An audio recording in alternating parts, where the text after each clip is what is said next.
Hi darlings, proud as fuck to share with you that we are indeed climbing the YouTube ladder to greatness with your continued patronage, and as such, we have a goddamn coffee endorsement now. Please check out our D&D friends over at Adventurers Coffee Company, link is in the description, and enter the code Mr. Ripper on checkout to receive 10% off of your next bag of that lovingly hand-roasted, Dungeons & Dragons inspired hot fucking Joseph.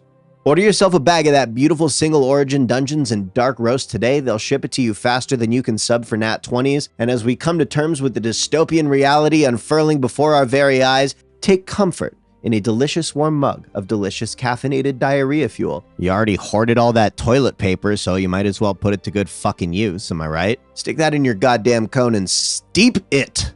Also, if you want me to make a little video tutorial on how I, a former fancy pants barista, make the perfect cold brew or pour over every single time, please let me know, and then we can Bob Ross the fuck out of this poop juice. Back with some more of your YouTube comments. Here the fuck we go, babies.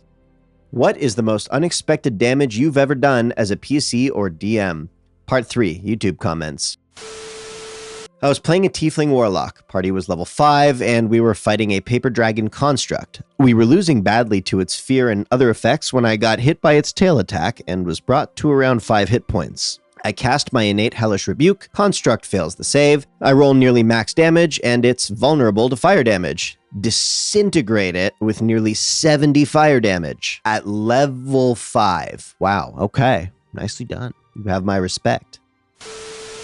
I was DMing a game where my party were fighting their way through a carnival funhouse. Here they come across a ball pit full with 3,000 or so balls.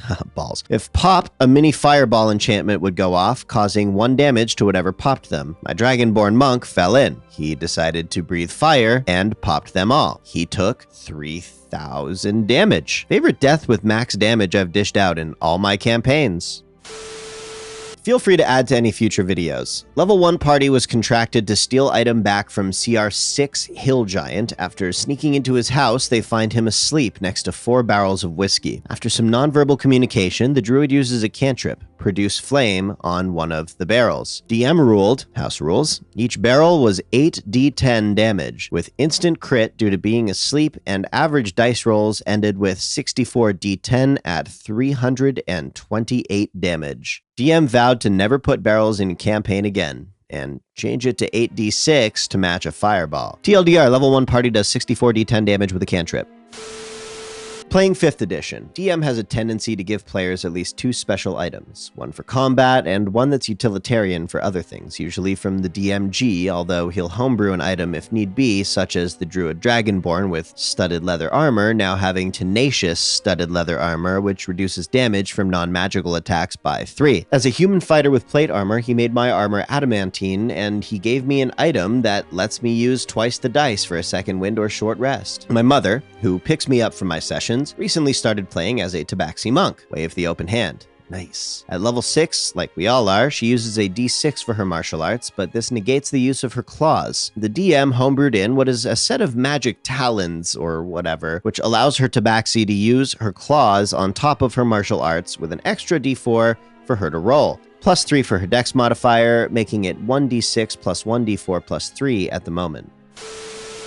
Anyways, in the training battle we had before the session started, 11 harpies and a sea hag ambushed us on a beach, with the sea hag, although most of us called it something else, the sea pretending to be a woman trapped by a rock. My human fighter, who had tried to help said trapped woman, fails the will save and is frightened of her, but managed to get 1 attack in before trying to get away. Managed to pass that 1 attack save that would have killed my guy if he'd failed, but he was still scared of her, so he focused on the harpies attacking him. Mother's Tabaxi, seeing that guy and a few of the others are in a spot of bother, manages to run up to that sea hag, and that's when the fur and scales start flying, with her using her attacks, doing 23 in her first attack, 2 martial arts strikes plus flurry of blows, 2 hits, 2 misses. Over the next couple of turns, she claws that thing while the rest of us deal with the harpies. as my guy is still frightened of the sea hag, and I think that a couple of the other were, although the wizard used Tasha's hideous laughter on it. Needless to say, Mother killed the sea hag, causing the rest to flee. Also awesome, Druid turning into saber-toothed tiger and biting and clawing this one harpy to death. The rest of us told him to wash his mouth out afterwards. Of course, since said fight was just a dream, there was no real damage done to the party as a cop-out, especially since the wizard's familiar got killed, and it was a great way for the new players to experience combat or get a refresher on how to do it, as the DM usually does a lot of role-playing scenarios with some skill checks in certain areas and not a whole lot of fighting.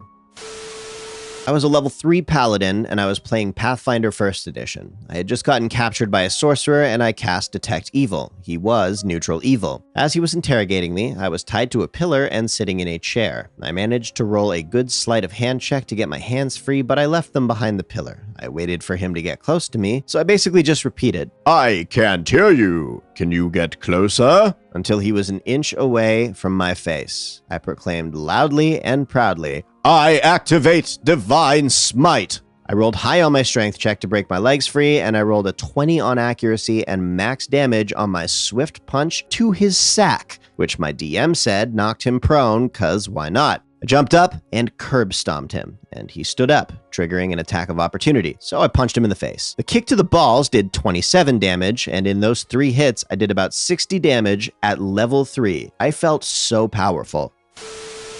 I introduced a new player to a group of old-time party members I was DMing for a large vehicle-based homebrew set in a winter wasteland of an alien planet. In the first 30 minutes, I introduced the faction of mercenaries that sell a lot of good gear, weapons, and vehicles for the party to shop. New player wants them to give them some native technology to reverse engineer, a bomb that can slow or speed up time. To demonstrate, they go to the firing range with one of the shopkeepers of the flying freighter that landed near them. Rolled a nat 1 out of a D100. Time bomb malfunctions, causing rift in time, killing one of the merchants. Party is promptly kicked out of the mercenary lev ship with no second chances. I was facepalming to the nth degree. I was a player, not a DM. I was a bard who had no offensive spells and spent a majority of my time supporting, crowd controlling, or being the face character. So one day we're crossing a bridge, and there's a giant bird flying at us from the distance, the beating of its wings like thunder. It approached us, and I asked the DM, "How far down did you say this canyon went?" 1,500 feet. I cast Hypnotic Pattern on it, and it failed the save, plummeting to the ground below. I got to roll 150 d6 falling damage, as my DM believes rules for terminal velocity should be in the game. It was a good session.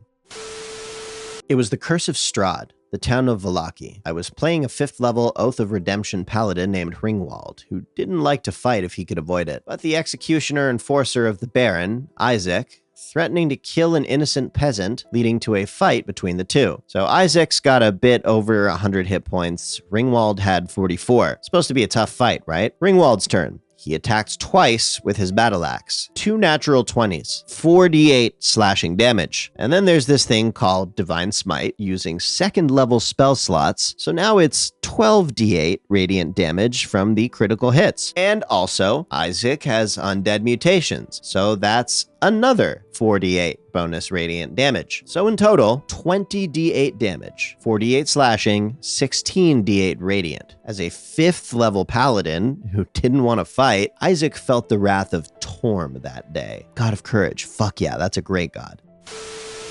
My friend had a warlock that managed to break free from one of the strongest demons ever to make a pact with the goddess of hatred. Thing is, he had collected 150 plus souls to deliver to the demon, but now with his new pact, the goddess turned each and every soul into raw magical hatred. On our last session, the party was fighting Big Bad, and the warlock decided to burn all of his souls into one overpowered spell, since the Pact of Hatred gives bonus to fire spells. He chose our Homebrew Fire Spear spell, 3rd level spell, 8d10 to one target plus 1d10 for each higher level spell slot. We'd agreed that each soul burned to overpower a spell should add 15 flat damage, and he would take 2 damage for each soul burned as backlash. That was a huge ass amount of damage, and he would take 300 plus backlash damage, but went with it anyway. He rolled a nat 20 on the attack. The whole table went crazy. Calculating the damage, we got something like 1,100 fire damage. Then the shit becomes crazier, since the big bad evil guy was a frost Dracolich and had vulnerability to fire.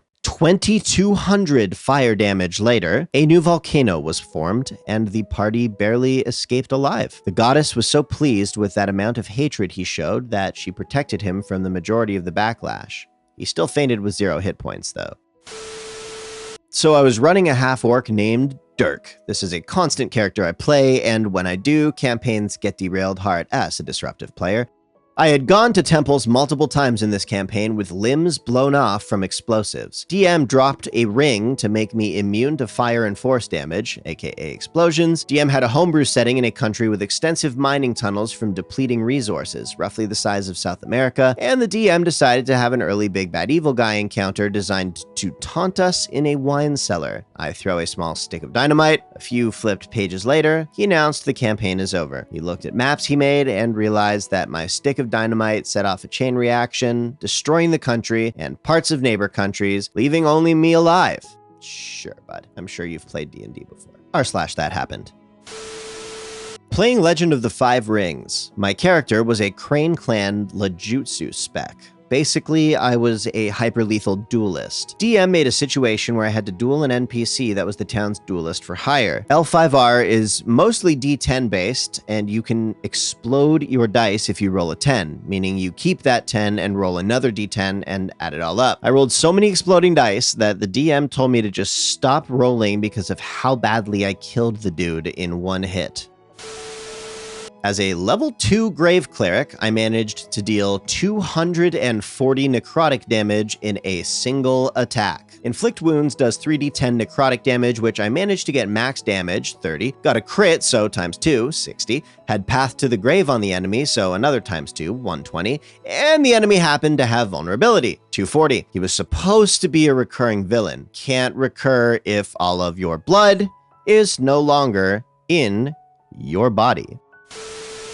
I have 3 for this. Playing in a 5e campaign, my character was a paladin who had an affinity for pie. He kept all the empty pie plates, eventually learning how to toss them, and thereby inventing frisbees. Later on in the campaign, he killed a zombie by chucking a pie plate at it. The DM ruled that since he'd invented the sport, he now had proficiency with pie plates, which he ruled would do 1d6 damage. With Branding Smite, it ended up being 3d6 plus 5 damage to this zombie. I rolled near max and killed it in one hit, and since it was radiant damage from the Branding Smite, it was instantly dead, rather than reviving with 1 hit point. To date, I have never seen another player use Branding Smite on a ranged weapon, LOL. The second was one of my players during a Mass Effect 5e campaign. I had set the start of the campaign well before the events of the book/games, before the Mass Effect relays were discovered. The rule set at Hyperlink only has post-Mass Effect weapons, so I had to homebrew some pre-Mass Effect weapons.